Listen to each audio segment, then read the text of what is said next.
wali ajli tawali mithlu hadzal alam fi hadzal am sammahu Rasulullah sallallahu alaihi wasallam amal huzni wa bihadza ya al-laqab sara ma'rufan fit tarikh.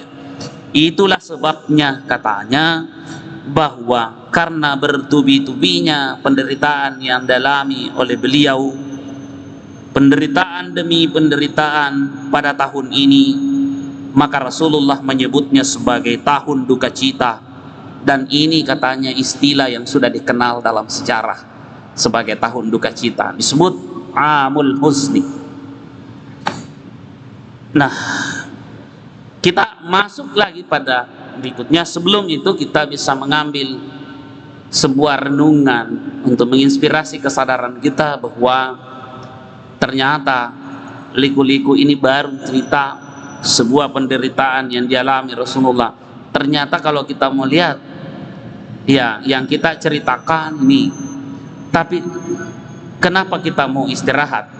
Seringkali kita kan lelah, seringkali kita selalu mau merasa istirahat, kurang istirahat dan seterusnya karena lelah melakukan kebaikan.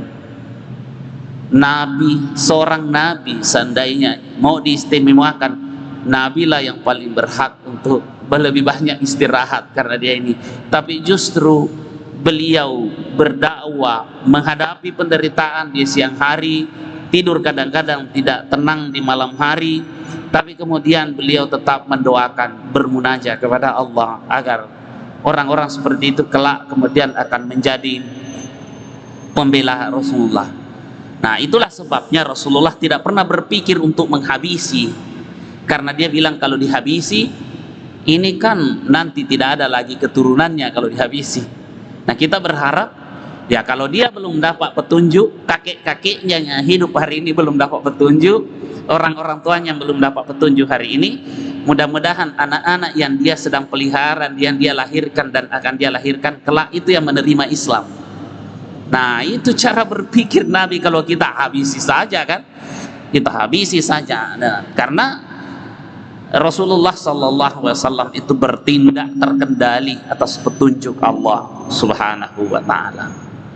Itulah seorang Nabi yang tidak melihat apa yang terjadi hari itu, tapi dia dengan penuh titipan harapan kepada Allah bahwa penderitaan hari ini merupakan kesempatan untuk kemudian saya beristirahat di kemudian hari. Itu sebabnya ada pepatah yang mengatakan begini, ya paling tidak orang bijak berkata bahwa mautut talih, jadi apa? Mautus salih rahatul lahu wa mautut talih rahatun nas, atau rahatul lil mujtama. Kematiannya orang soleh itu adalah momentum istirahat bagi dia. Saya ulang, kematiannya orang soleh adalah momentum istirahat bagi dia, waktunya dia untuk istirahat. Wa mautut talih rahatul lil mujtami. Tapi kematiannya orang-orang jahat adalah istirahatnya masyarakat. Ya, sedikit saja bedanya at-talih dengan as-soleh. Soleh orang yang baik, kematiannya orang baik, berarti dia kesempatan istirahat. Jadi kalau ada orang-orang baik Pak yang meninggal, itu berarti Allah menginginkan dia sudah istirahat. Tapi kematiannya orang-orang jelek, Allah menghendaki supaya masyarakat tenang. Nah, Nabi tidak istirahat, kurang tidurnya di malam hari, dia siang hari kadang harus merasakan kelaparan, kadang disambut, tapi lebih banyak kemudian juga dicela, kemudian ditolak. Tapi wafatnya beliau justru semakin banyak pengikutnya. Ada orang banyak pengikutnya kalau masih hidup, masih menjabat, masih banyak pengikutnya. Begitu berhenti menjabat, dia tiba-tiba Nabi semakin akhir zaman sekarang ini hampir seluruh belahan dunia pengikutnya. Karena disinilah kekuatan. Nabi selalu memiliki visi besar, menjangkau zaman yang tidak terbayangkan oleh banyak orang. Nabi kalau mau beri kesempatan kepada Umar, kepada sahabat yang lain untuk melakukan pembalasan dan menghabisi lawan-lawannya, itu ada kesempatan. Tapi nanti kalau ini dihabisi, tidak bertambah itu, nanti tidak ada anak-anaknya, tidak ada cucunya, bagaimana? Nah, kita berharap kalau bukan mereka, anaknya, cucunya yang mengikuti Islam. Dan itu ternyata terbukti hari ini. Nabi sudah 14 abad yang lalu wafat, pengikutnya semakin bertambah setiap hari. Kita bisa lihat di Amerika, Bapak Ibu sekalian, setiap hari orang masuk Islam, berbondong-bondong orang masuk Islam di belahan dunia.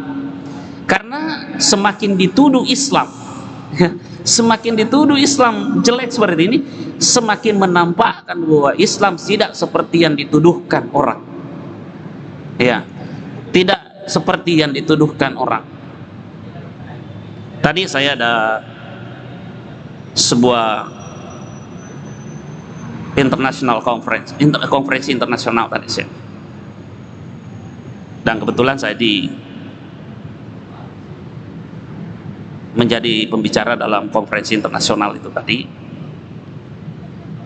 dan saya berbicara tentang the living Quran and the existence of the living Quran and its contribution to the religious moderation in Indonesia. Saya mengangkat tema ini, bahwa ini kita mencoba lihat ada seorang peserta, bahkan beliau sebuah materi, orang Nigeria, bertanya kepada saya, bagaimana itu Islam semakin di Indonesia, jadi pandangan orang itu Indonesia ini memang semakin jaya Islam dalam perspektif mereka, walaupun ada juga isu-isu teroris itu kan, itu menurut saya itu sayap-sayap informasi itu. Tapi yang dilihat oleh dunia bahwa Islam Indonesia ini adalah satu model yang bisa dicontoh oleh dunia. Ya, itu yang mereka tanyakan, dan mereka penasaran sehingga meminta saya untuk hadir kembali dalam konferensi internasional nanti yang diadakan oleh negara Nigeria, bicara tentang itu.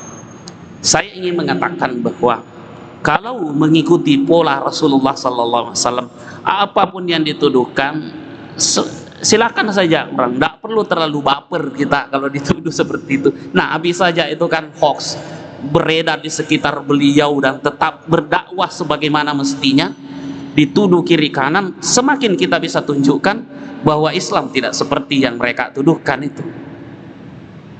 Nah, inilah yang dilakukan Rasulullah. Ini contoh yang patut kita contoh dari Rasulullah. Di tengah-tengah banyak hoax yang beredar, fitnah yang beredar, bahkan penderitaan, Nabi tetap tegak lurus mendakwakan Islam. Dan Nabi tidak melihat apa yang terjadi hari ini saja, tapi Nabi menjangkau umatku nanti ini. Bahkan ketika beliau mau wafat kan dia melihat umatnya hari ini dan akan datang, sehingga beliau mengatakan ummati, ummati, ummati. Dan yang dimaksud ummati itu bukan hanya sahabat yang hidup pada saat itu, tapi boleh jadi kita adalah termasuk yang dimaksud oleh Rasulullah Sallallahu Alaihi Wasallam. Jadi kata ummati itu bukan hanya dalam satu spektrum waktu tertentu, tetapi ini menjangkau abad hingga akhir zaman nanti kelak.